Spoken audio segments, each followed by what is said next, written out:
ভোলাই হাসপাতালের ধারণ ক্ষমতার তুলনায় কয়েক গুণ বেশি রোগীর সংখ্যা শিশু বিভাগে।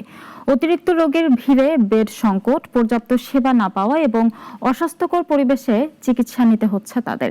এতে সুস্থ হওয়ার পরিবর্তে আবারও অসুস্থ হওয়ার অভিযোগ স্বজনদের। মোহাম্মদ বিল্লাল নাফিজের রিপোর্ট, জানাচ্ছেন শাশ্বতী সরকার।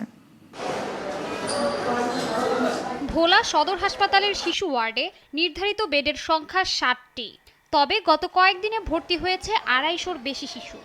অতিরিক্ত রোগীর চাপে মেঝেতে কিংবা বারান্দায় সেবা নিতে হচ্ছে তাদের। একটি বেডে ২ থেকে ৩ জন শিশুকে রাখতে দেখা গেছে। নেই পর্যাপ্ত আলো বাতাসও। এতে করে বিভিন্ন সংক্রমণের ঝুঁকি বাড়ার আশঙ্কা করছেন রোগীর স্বজনরা। অতিরিক্ত রোগীর চাপে সময় মতো সেবা দিতে পারছেন না নার্স, চিকিৎসকরাও। পাশাপাশি পর্যাপ্ত ওষুধ ও জনবল সংকট থাকায় বাইরে থেকে ওষুধ ও বিভিন্ন পরীক্ষা নিরীক্ষা করাতে চরম দুর্ভোগে পড়তে হচ্ছে রোগীর স্বজনদের। হাসপাতালে আসছি, আইসা দেখি যে কোনো সিট নেই, সিঁড়ির গোড়ায় পড়ে আছি আমরা, কোনো ট্রিটমেন্ট ঠিকমতো পাইতেছি না।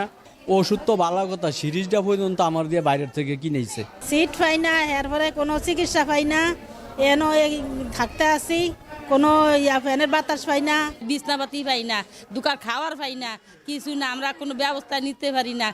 মৌসুমী জ্বর, নিউমোনিয়া সহ বিভিন্ন রোগে আক্রান্ত শিশুর সংখ্যা হঠাৎ বেড়ে যাওয়ায় এই পরিস্থিতির সৃষ্টি হয়েছে বলে জানান চিকিৎসকরা। আজকে আমাদের শিশু ওয়ার্ডে ভর্তি আছে ২৫০ জনের বেশি, অর্থাৎ ২৫৬ জন শিশু আর শিশু ওয়ার্ডেই ভর্তি আছে। যেহেতু রোগীর সংখ্যা অনেক বেশি, সঙ্গত কারণেই তাদেরকে আমরা সব রোগীদেরকে আমরা বেড দিতে পারি না। বাধ্য হয়ে রোগীদেরকে আমরা ফ্লোরে ম্যাট্রেসে দেওয়া লাগে এবং তারপরেও আমরা চেষ্টা করতেছি তারা যেন তাদের চিকিৎসা সেবাটা পায়। জেলার ২০ লাখ মানুষের প্রধান চিকিৎসা কেন্দ্র ২৫০ শয্যা জেনারেল হাসপাতালটিতে ৮৭টি চিকিৎসক পদের বিপরীতে রয়েছেন মাত্র ২৫ জন। রয়েছে নার্স সংকটও। চিকিৎসা সংকট দূর করতে দ্রুত হাসপাতালে জনবল বাড়ানোর দাবি স্থানীয়দের। শাশ্বতী সরকার, নাগরিক।